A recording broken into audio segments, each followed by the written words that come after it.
Hey everyone, welcome back to the channel. Today we're going deep into something that's been unfolding in France for years. And honestly, it's the kind of story that should make every American sit up and pay close attention.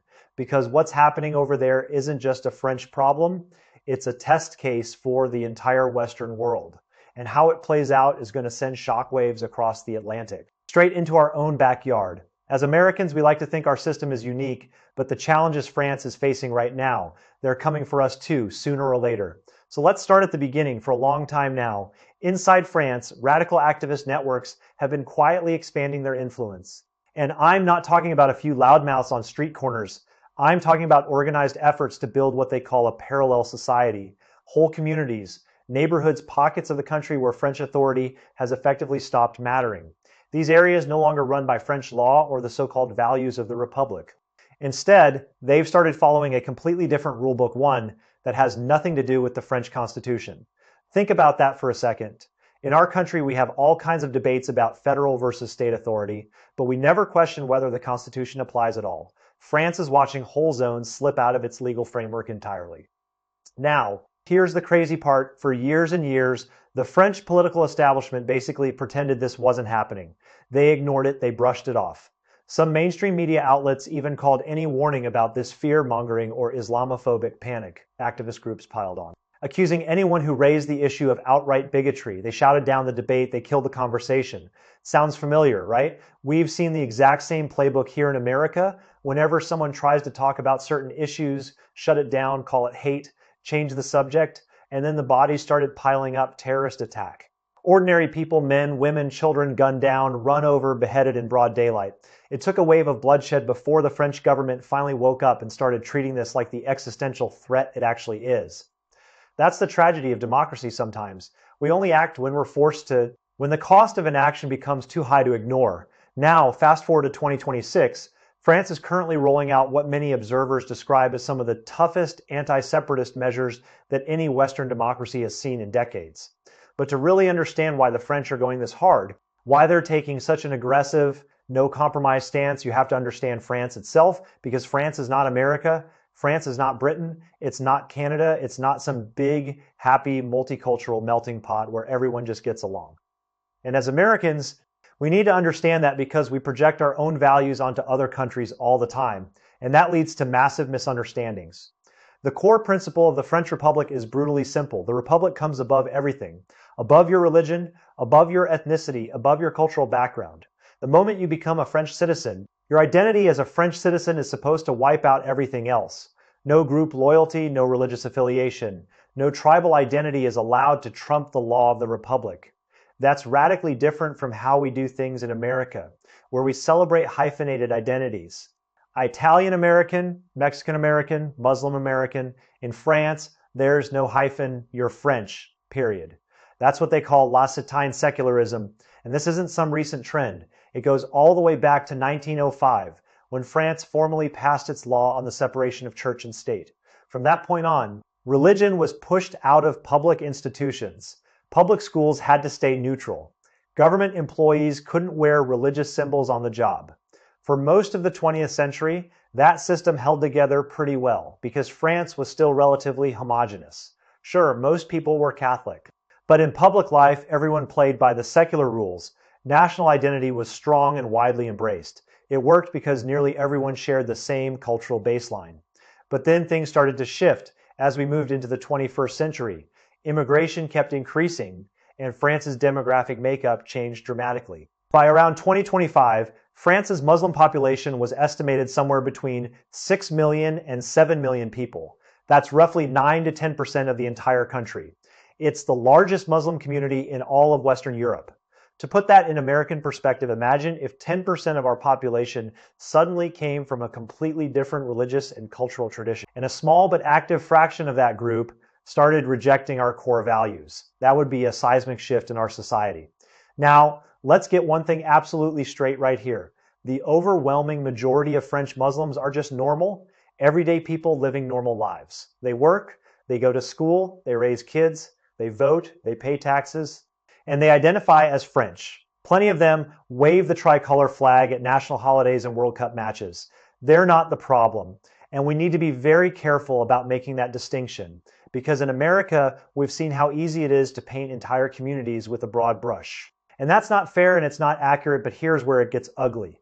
Inside that massive community, there's a much smaller, much more organized, and much more radical element, and that element has been systematically gaining ground over time. This is what the French government is actually losing sleep over. Not the peaceful majority, but the radical minority that's been playing the long game. And as Americans, we should understand this too. We've seen radical fringe elements in our own country, whether it's on the far right or the far left. The difference is in France. This radical fringe has international backing and a clear ideological agenda that directly conflicts with the nation's founding principles. For years, French intelligence services were quietly digging into this. They weren't spying on ordinary Muslims going about their daily lives. They were asking the really uncomfortable questions. Which mosques are getting money from overseas? Where exactly is that funding coming from? Which imams are preaching hate? Which community groups are pushing to settle marriage disputes, inheritance claims, or social conflicts using religious rules instead of French civil law? Are there places trying to use religious rules to handle marriage, inheritance, even social disputes? Is anyone trying to build a parallel legal system that operates completely outside the French Constitution? Are there places starting to run on a different set of rules that don't match French civil law? And as the investigations went deeper, French security agencies formed a very clear, very alarming picture. According to the French government, this wasn't about some violent coup or an armed insurgency. This was something far more insidious, a slow, gradual, generational social infiltration campaign. We're talking decades of work. It could take several decades. They trained people, spread ideology, and quietly worked their way into schools, local councils, sports clubs, charities, community associations. One small step at a time, they changed how people inside those institutions understood key values like secularism, gender equality, and loyalty to the state. And they pushed it so far that in some areas, the social rules being enforced on the ground no longer match French Republic law at all. It's like a slow motion takeover.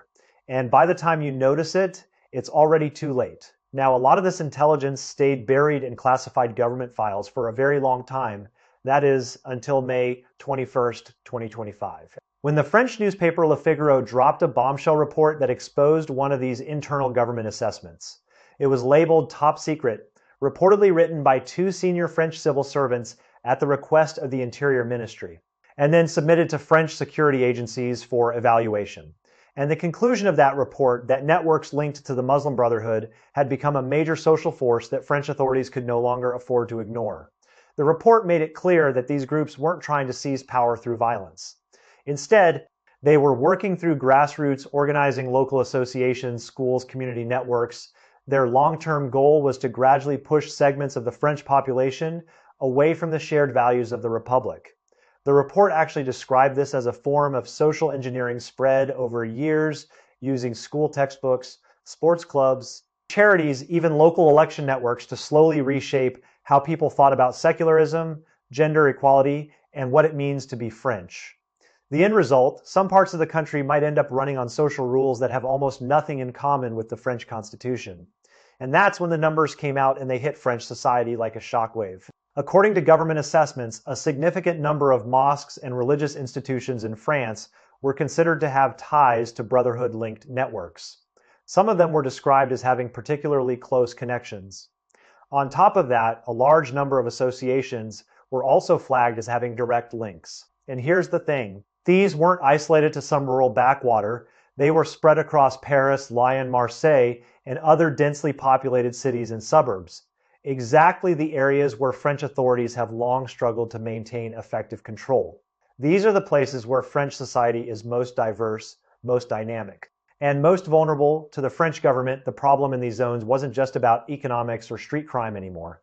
It was about whether the state's authority even existed there. It was about the survival of the Republic itself. That's a level of existential threat that we in America haven't really faced since the Civil War. When you start questioning whether the state can enforce its own laws in its own territory, you're talking about a complete breakdown of sovereignty. Now, this report didn't come out of thin air. It was the product of more than a decade of traumatic security events that fundamentally changed how France thinks about these issues. Go back to January 7th, 2015, when two armed gunmen stormed the offices of Charlie Hebdo in Paris. Within minutes, 12 people were shot dead. including some of France's most famous cartoonists and editors. But here's the part that really messes with your head. Those two attackers weren't fresh off the boat foreigners.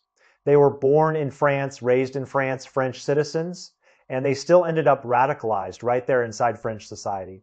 Their excuse: Charlie Hebdo had published cartoons mocking religious figures. That was all it took. This wasn't an external enemy, this was homegrown terror, and that's the scariest kind. That event sent a shock through the entire country for a lot of French people. It was the first time they realized that even having a French passport and a French education didn't guarantee you stay loyal to French values. That was a rude awakening. And I think Americans can relate to that. We've had our own homegrown terrorists, people born and raised here who turn against their own country. It shakes your confidence in the whole system. But it didn't stop there. 5 years later, in October 2020, France was hit again.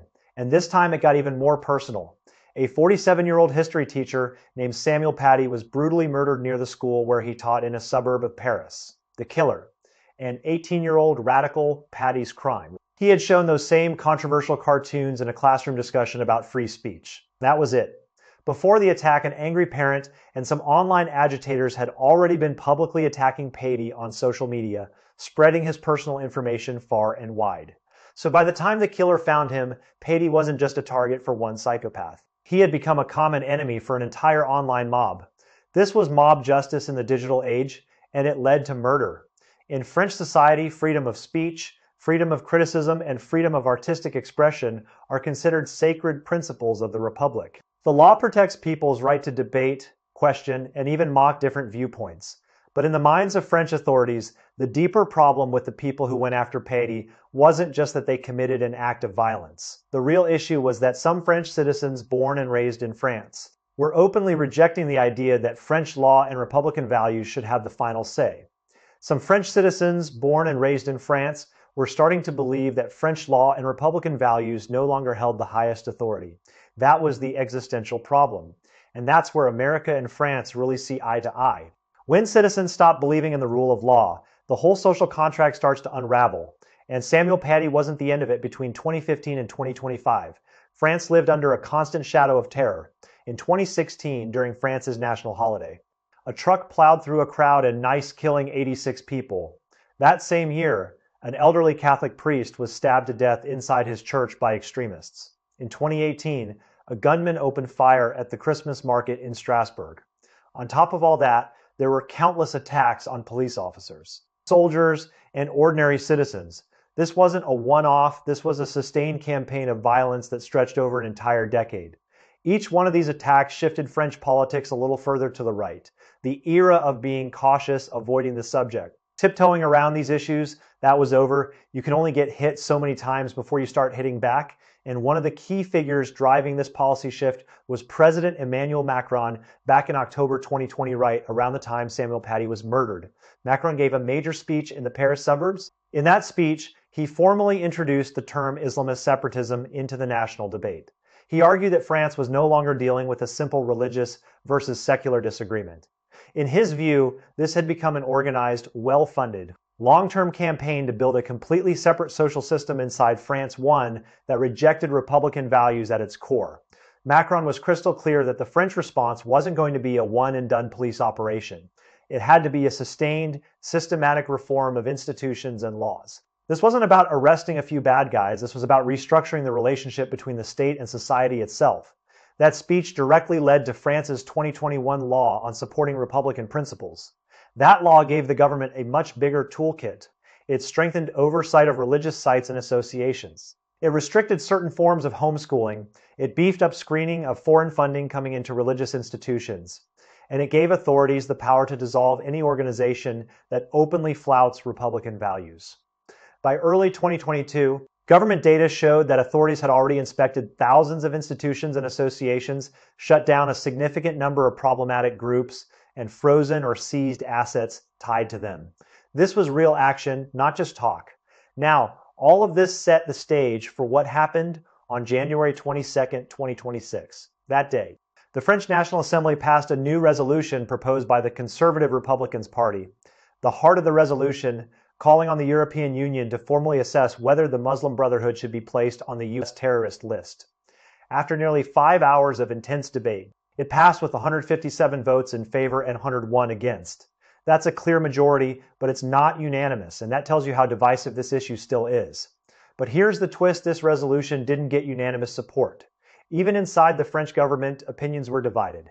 In October 2025, a new interior minister named Laurent Nunez took over, and he publicly expressed his concerns. And on May 4th, 2026, he gave an interview where he laid out his position pretty clearly. He argued that designating the entire Muslim Brotherhood network as a terrorist organization could create serious legal headaches and unintended political consequences. His view was that France should stick to case-by-case enforcement.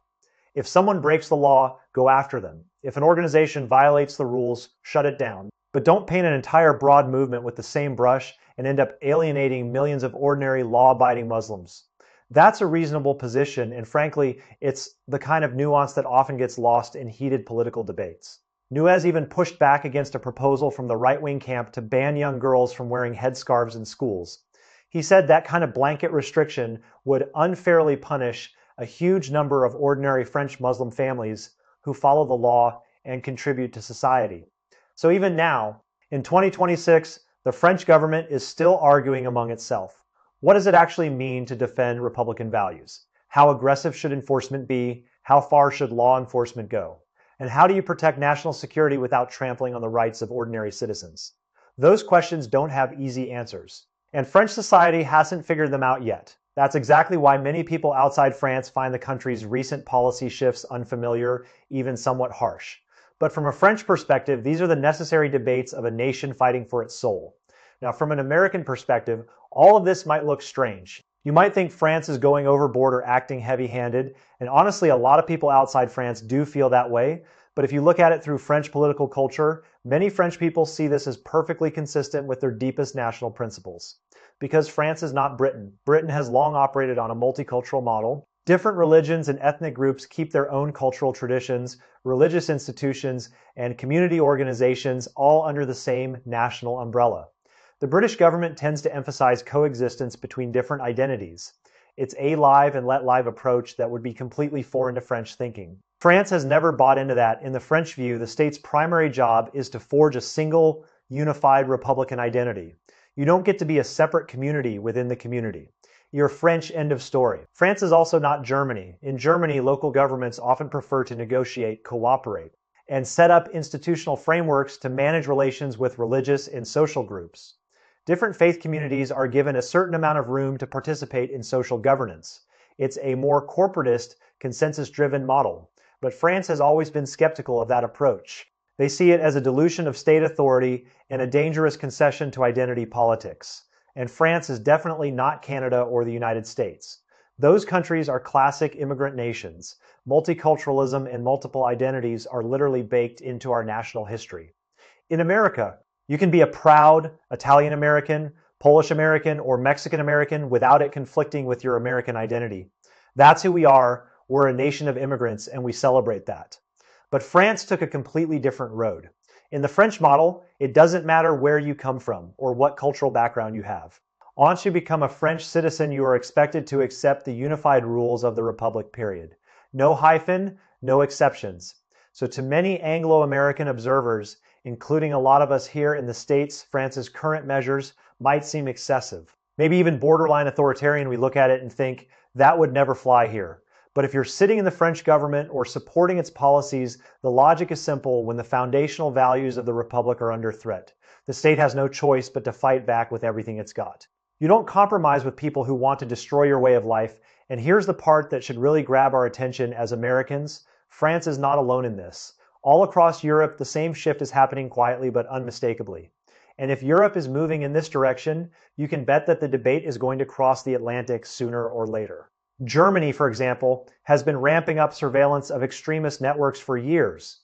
The Federal Office for the Protection of the Constitution has repeatedly warned that radical ideologies are spreading through online platforms, religious institutions, and youth organizations. They've been especially focused on Salafist networks, which are some of the most hardline groups out there.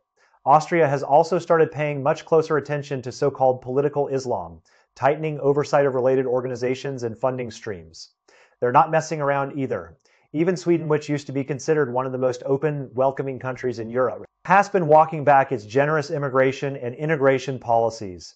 In recent years, Sweden has raised the bar for citizenship, tightened screening of foreign money flowing to religious groups, and shifted its political climate noticeably to the right.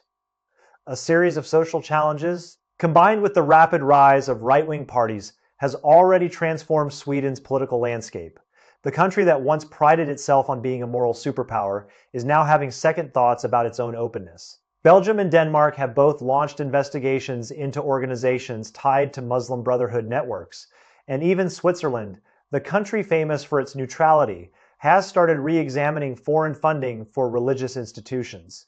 When Switzerland starts getting worried, something's up compared to just a decade ago, the tone across Europe has changed dramatically. Governments are more cautious, more skeptical, and more willing to use state power to police religious and social boundaries.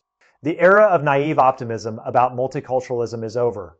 After the French National Assembly passed its resolution in January 2026, that momentum carried over to the European Parliament. In February, lawmakers from several European political groups formally submitted questions to the European Commission, pushing for a broader EU-level assessment of the Muslim Brotherhood and similar networks. So now we're talking about a continent-wide effort, not just a French one. Now, France hasn't yet built a unified, multi-country coalition to take joint action, but more and more European nations are trending in the same direction, toward stricter laws, tighter enforcement, and a more confrontational stance on these issues. The trend line is clear, even if the pace varies from country to country. For decades, European mainstream politics was all about openness, integration, and multicultural celebration. That was the post-war consensus, but after years of mass migration, rising crime, and repeated terror attacks, governments are being forced to ask some really uncomfortable questions. Where's the line between openness and national security? How much diversity can a society absorb before its core identity starts to crack? These are questions that Americans are going to have to answer for ourselves too, because we're not immune to these same pressures. France's transformation is really just the most visible symptom of a much broader European realignment. And we need to watch it closely because Europe's problems have a way of becoming our problems. Take Poland. They've been tightening border controls and taking a hard line against illegal immigration. Under Prime Minister Meloni, Italy has been steadily restricting migration and demanding stronger external border enforcement for the whole EU. Denmark already has one of the strictest immigration regimes in Europe. The Dutch Freedom Party is polling strongly, pushing immigration and integration to the top of the national agenda. Germany's AfD party keeps gaining support, which shows that even in Germany, the old consensus on migration is fracturing. The center is not holding. The ideas that defined post-Cold War Europe open borders, multiculturalism, liberal integration are now under serious attack. That doesn't mean Europe is about to abandon all those principles overnight. Internal debates over immigration, religion, national identity, and civil liberties are still raging across the continent. But the direction of travel is clear, and it's toward more restriction, more control, more emphasis on national identity. On one side, you've got the hardliners who argue that if you can't defend your own legal system and core values, your national identity will eventually dissolve. They point to France and say, see, that's what happens when you're too soft. On the other side, you've got defenders of civil liberties who worry that aggressive state intervention could destroy the very openness that makes democracy worth defending. They say, if we become like them, we've already lost. And both sides have a point, which is why this debate is so intense. So here's the big question for all of us watching from across the ocean. Is France's model going to work? If it actually succeeds, if it manages to rein in separatism without tearing French society apart, then you can bet other European countries will start copying it. It'll become the new blueprint for dealing with similar problems across the continent. And eventually, you can bet that someone in American politics will start asking, why can't we do that too? But if France's approach backfires, if it creates more resentment, more alienation, and deeper social divides, then European democracy as a whole could be heading into a very rocky decade, because the French aren't just dealing with a security problem here. Underneath it all, this is about something much deeper in an age of globalization, mass migration, and cultural fragmentation. How does a traditional nation state define itself?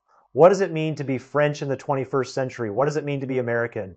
These are the same questions. Do you go for more openness, more pluralism? More accommodation? Or do you double down on a strong, unified national identity that expects everyone to assimilate? France has clearly chosen the second path, and that choice is already reshaping the political landscape of Europe. But make no mistake, the same debate is coming to America. We're already having versions of it every single day. In a very real sense, France is running a massive, high-stakes experiment on the future of the Republic. And the results of that experiment won't just affect the French. They're going to shape the direction of European politics for years to come. And whether we like it or not, that's going to have consequences for us here in America too. Because the forces that are reshaping France migration, identity, radicalism, the clash between openness and order, those forces aren't stopping at the English Channel. They're coming our way. So keep your eyes on France, folks. What happens there isn't staying there. It's coming our way. And the sooner we start paying attention, the better prepared we'll be for the debates that are headed straight for our own front door. Thanks for watching. Don't forget to hit that like button, subscribe to the channel, and drop a comment below. Let me know where you stand on this. Are the French doing the right thing, or are they going too far? I want to hear your take. See you in the next one.